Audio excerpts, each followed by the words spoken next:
मंदिर बांधायचं पैसे जास्त झालेत म्हणून नाही, तर आपल्या लेकरांना संस्कार लागले पाहिजे. दुसऱ्या धर्माच्या लोकांना कधीच नावं ठेवू नका, आपला धर्म वाढवण्याचं काम करा. हे सगळ्यात महत्त्वाची गोष्ट. काय सांगतो हे चिंतन. लोक म्हणजे महाराज तुम्ही जरा कडक बोलता. कडक बोलण्याची सध्या गरज आहे. माता माऊलींची संख्या भरपूर आहे.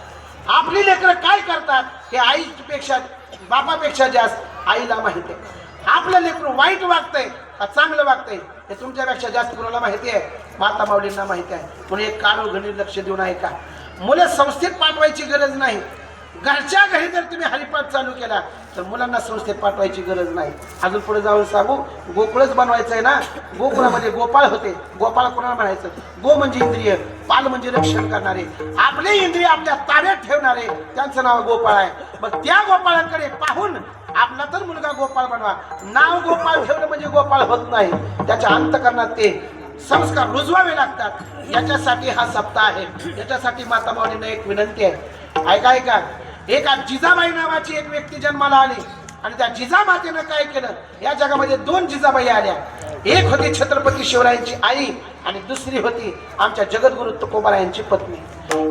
एक झाली तुकोबारायांच्या विण्याची तार आणि दुसरी झाली छत्रपती शिवरायांच्या तलवारीची धार. म्हणून अखंड महाराष्ट्रात आपण सप्ताह करतोय, हिंदू म्हणून मिरवतोय. अरे लाज वाटते आज आम्हाला कपाळाला गंध लावण्याची.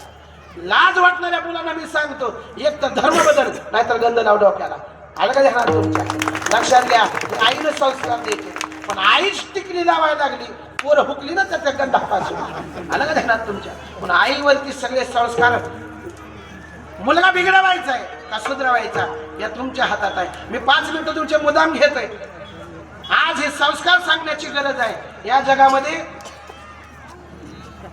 या जगामध्ये अनेक व्यासपीठं तुम्हाला भेटतील, पण ती बिघडवणारी भेटतील.